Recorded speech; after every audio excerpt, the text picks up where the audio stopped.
আসসালামু আলাইকুম, welcome back to my channel Shyamoli's home cooking.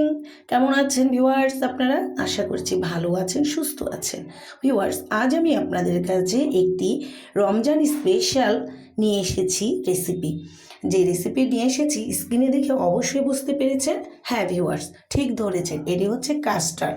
তো ভিউয়ার্স, কাস্টার্ড সবাই অনেকভাবে তৈরি করেন হয়তো বা, আবার অনেকেই এখনও জানেন না। তো আমি আমার মতো করে আপনাদের সাথে শেয়ার করছি।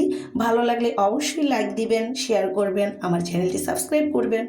তো ভিউয়ার্স, আমি এখানে নিয়ে নিয়েছি কাস্টার্ড পাউডার আর হচ্ছে একটি কাপের মধ্যে এখন আমি 3 টেবিল চামচ কাস্টার্ড পাউডার নিয়ে নিচ্ছি। আর ভিউয়ার্স, এই কাস্টার্ড পাউডারটি আমার ঘরে খুব সহজে তৈরি করা হয়েছে।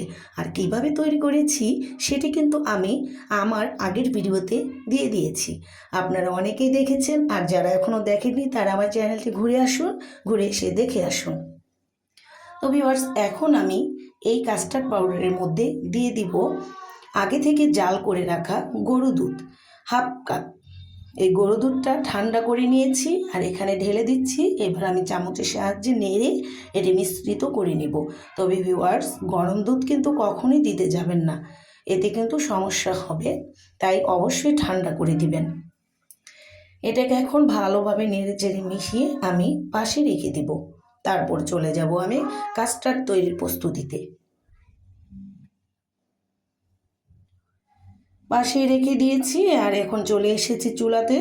আর এখানে আমি বসিয়ে দিয়েছি একটি পাত্র, সেখানে দিয়ে দিলাম সামান্য পানি। এবারে দিয়ে দিব 1 লিটার দুধ এখানে ভালোভাবে ছেঁকে। তবে সামান্য পানি দেওয়ার কারণটি হচ্ছে, আমরা দুধ যখন জাল করি তখন তলানিতে অনেক সময় লেগে যায়, কিন্তু আপনি যদি সামান্য পানিটা আগেই দিয়ে নেন তাহলে এখানে দুধ তলানিতে লাগবে না, এতে আপনার উপকৃত হবেন। তো ভিউয়ার্স, দুধটাকে আমি বলক আনার পরে কিছুক্ষণ জাল করে নেব। তখন জাল করার পরে আমি এখানে আস্তে আস্তে কি কি করব, স্টেপ বাই স্টেপ অবশ্যই দেখবেন, ভিডিওটি না টেনে। কিছুটা জাল করে কমিয়ে নিয়েছি, একটু ঘন হয়ে এসেছে, তখনই দিয়ে দিয়েছি এখানে গুঁড়ো দুধ, পাউডার গুঁড়ো দুধ। এখানে আমি দিয়েছি 1 কাপ। হ্যাঁ ভিউয়ার্স, আপনিও কিন্তু গুঁড়ো দুধটা অবশ্যই দিবেন, কারণ এটি শুধু ঘনত্বই করবে না, অনেকটা সুস্বাদু করবে। আর যদি স্কিপ করতে চান সেক্ষেত্রে 2 লিটার গরু দুধ অবশ্যই নেবেন। এখানে এরপর দিয়ে দিচ্ছি মিশ্রণ করে রাখা সেই কাস্টার্ড পাউডার। এখানে আমি নাড়বো আর একটু একটু করে দিয়ে দিব, কারণ নতবা এটি তলানিতে লেগে যাবে। এটি দেওয়ার পরে দুধটা কিন্তু আবার আরও একটু তরল হয়ে এবং বেড়েও যাবে।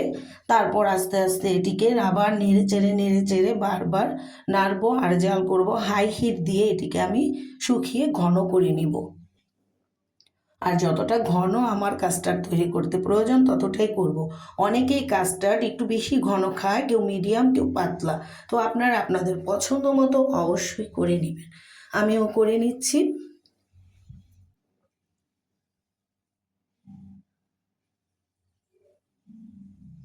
ঘন হয়ে গেছে অনেকটা, তবে নামানোর পজিশন হয়নি। তার আগে দিয়ে দিচ্ছি আমি এখানে 1/3 কাপ চিনি। চিনিটা ভিউয়ার্স আমি পরে ব্যবহার করেছি, তার কারণ হচ্ছে আমাদের কাস্টার্ড পাউডারে কিন্তু চিনি থাকে, সেটা আপনারা জানেন। তো আমি মিষ্টিটাকে চেখে দেখার জন্যই আমি পরে ব্যবহার করেছি চিনিটা। আপনারা চাইলে শুরুতেই কিন্তু চিনি দিয়ে দিতে পারেন, কোনো সমস্যা হবে না। এই হচ্ছে আমার ফাইনাল নাড়াচাড়া, যেটা নাকি একেবারে যতটুকু প্রয়োজন ততটুকু ঘন করে নামিয়ে নিব। নামানোর পরে আমি এটাকে ভালোভাবে একটু নেড়ে চেড়ে ঠান্ডা করব। ঠান্ডার পরে আমি কি করছি তা দেখতে থাকুন। আমার প্রয়োজন মতো ঘন ও ঠান্ডা এটি হয়ে এসেছে প্রায়।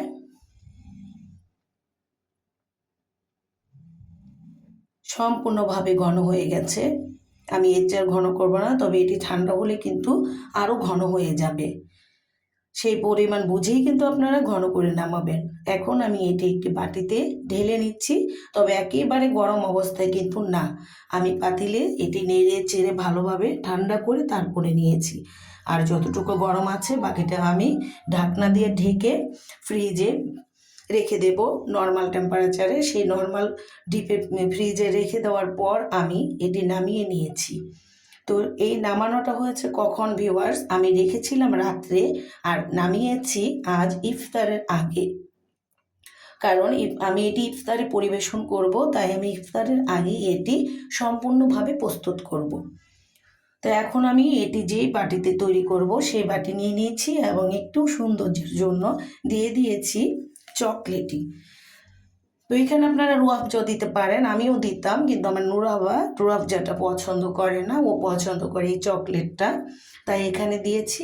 এখন আমি দিয়ে দিচ্ছি এখানে কাস্টার্ডের উপরে আপেল। আমি আমার অনুযায়ী টুকরো টুকরো করে নিয়েছি, আপনি চাইলে এটি কুচি কুচি করেও নিতে পারেন বা আপনার ইচ্ছে মতো সাইজ করে নিতে পারেন। দিয়ে দিলাম এখানে সবুজ আঙ্গুর, দিয়ে দিচ্ছি কালো আঙ্গুর। আমি সবগুলো এক বাটি করে পরিমাণ মতো করে নিয়েছি, তবে এখন আমি একটু একটু কম দিচ্ছি, কারণ আমার ধারণা বাটিতে যদি বাই চান্স জায়গা না হয় সেই জন্য।